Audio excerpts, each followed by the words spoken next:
Hebreos capítulo 6. Por tanto, demos por sabida la doctrina elemental sobre Cristo y ocupémonos de lo que es propio de los perfectos. No vamos a insistir de nuevo en las verdades fundamentales, a saber, la conversión de los pecados y la fe en Dios, la instrucción bautismal, la imposición de las manos, la resurrección de los muertos y el juicio eterno. Así lo haremos con la ayuda de Dios. Porque los que fueron una vez iluminados, los que saborearon el don celestial, los que participaron del Espíritu Santo, los que saborearon la excelencia de la palabra de Dios y las maravillas del mundo futuro, si han caído, es imposible que se renueven otra vez por la conversión, siendo así que crucifican de nuevo al Hijo de Dios y lo entregan a pública ignominia. En efecto, cuando la lluvia riega abundantemente la tierra, ésta produce fruto provechoso para quienes la cultivan, y así recibe la bendición de Dios. Pero si no produce más que espinos y maleza, es rechazada y maldecida, y acabará siendo quemada. Sin embargo, de ustedes, hermanos queridos, tenemos una opinión mejor y más favorable en lo referente a su salvación, aunque hablemos de este modo. Porque no es Dios injusto para olvidar las obras y el amor que ustedes han mostrado a su nombre, a través de los servicios que prestaron y que aún prestan a los creyentes.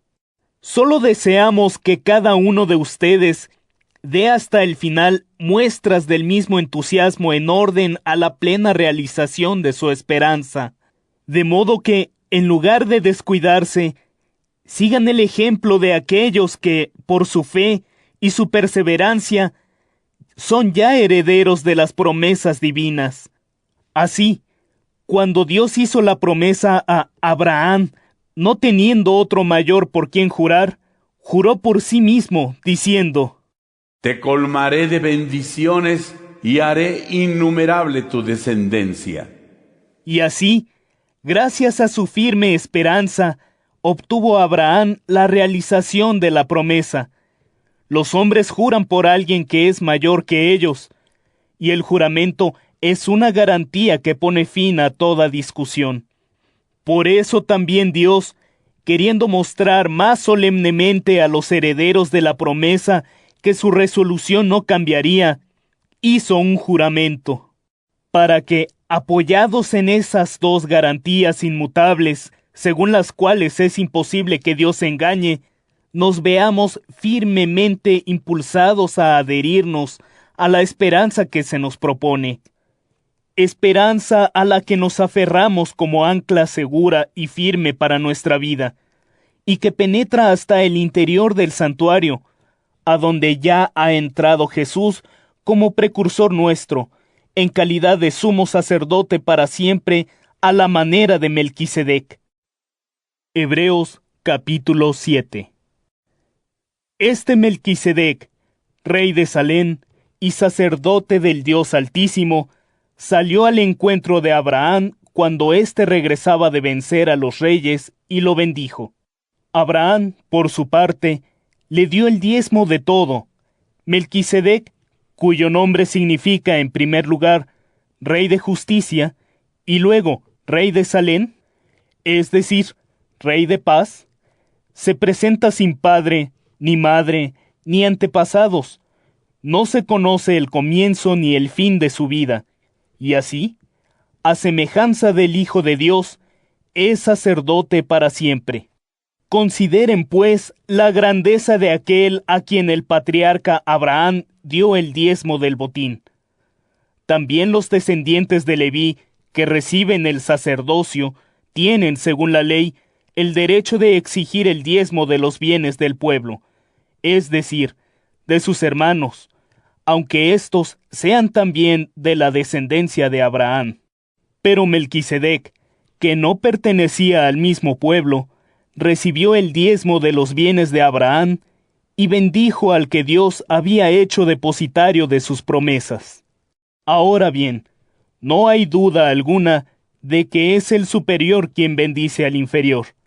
Además, los descendientes de Leví, que reciben ese diezmo son hombres mortales, mientras que de Melquisedec se atestigua que vive. El mismo Leví, que percibe ese diezmo, lo pagó a Melquisedec, por decirlo así, en la persona de Abraham. Pues Leví estaba ya presente en las entrañas de su antepasado Abraham, cuando Melquisedec salió al encuentro de éste. Pues bien, si la perfección se lograra a través del sacerdocio levítico, bajo el cual recibió el pueblo la ley, ¿qué necesidad había de hacer surgir otro sacerdote a la manera de Melquisedec, teniendo ya uno a la manera de Aarón? Porque el cambio de sacerdocio lleva consigo necesariamente el cambio de la ley. En efecto, Jesús, de quien se dice esto, pertenecía a una tribu que jamás estuvo al servicio del altar. Pues, como se sabe, nuestro Señor salió de la tribu de Judá, de la que Moisés no dijo nada a propósito del sacerdocio. Esto es aún más evidente si surge otro sacerdote que, a semejanza de Melquisedec, no lo es en virtud de un sistema de leyes terrenas, sino por la fuerza de una vida indestructible, pues así está testificado. Tú eres sacerdote para siempre, a la manera de Melquisedec. Con esto queda abolido el sistema anterior, a causa de su impotencia y debilidad, porque la ley no ha llevado nada a la perfección. Únicamente es la puerta de una esperanza mejor, por la que nos acercamos a Dios. Además, nada de esto se ha hecho sin juramento, pues mientras los descendientes de Leví llegaron a ser sacerdotes sin mediar ningún juramento, en el caso de Jesús, ha mediado el juramento de quien le dijo: El Señor lo ha jurado y no se arrepentirá. Tú eres sacerdote para siempre. Por eso Jesús es quien garantiza una alianza superior. Por otra parte, mientras que los otros sacerdotes fueron muchos, porque la muerte les impedía perdurar, éste, en cambio, como permanece para siempre, posee un sacerdocio que no pasará, y por eso también puede perpetuamente salvar a los que por medio de él se acercan a Dios, ya que está siempre vivo para interceder por ellos. Tal es, en efecto, el sumo sacerdote que nos hacía falta, santo, inocente, sin mancha, separado de los pecadores y elevado por encima de los cielos. Él no tiene necesidad, como los sumos sacerdotes, de ofrecer cada día sacrificios por sus propios pecados antes de ofrecerlos por los del pueblo, porque esto lo hizo de una vez para siempre, ofreciéndose a sí mismo. Y es que la ley constituye sumos sacerdotes a hombres frágiles, pero la palabra del juramento, que es posterior a la ley, constituye sumo sacerdote al Hijo, a quien Dios hizo perfecto para siempre. Hebreos capítulo 8. Esto es lo más importante de lo que estamos diciendo, que tenemos un sumo sacerdote que se sentó en los cielos a la derecha del trono de Dios, como ministro del santuario y de la verdadera tienda de la presencia levantada por el Señor, y no por un hombre. Porque todo sumo sacerdote es constituido para ofrecer dones y sacrificios. Por eso era necesario que también Jesús tuviera algo que ofrecer.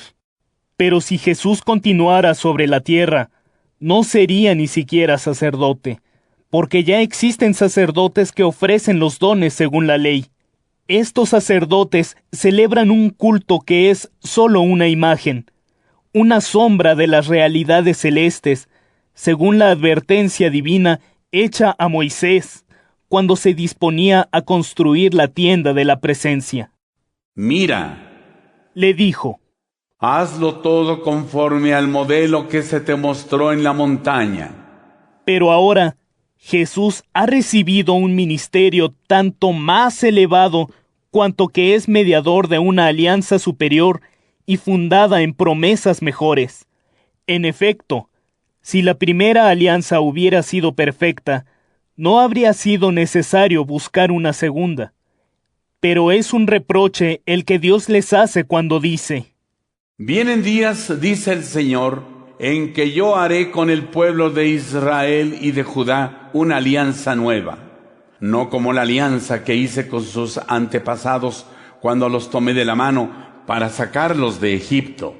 Ellos no fueron fieles a mi alianza, y por eso los rechacé, dice el Señor. Pero esta es la alianza que yo haré con el pueblo de Israel.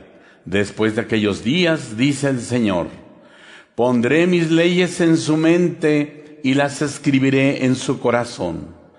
Yo seré su Dios y ellos serán mi pueblo.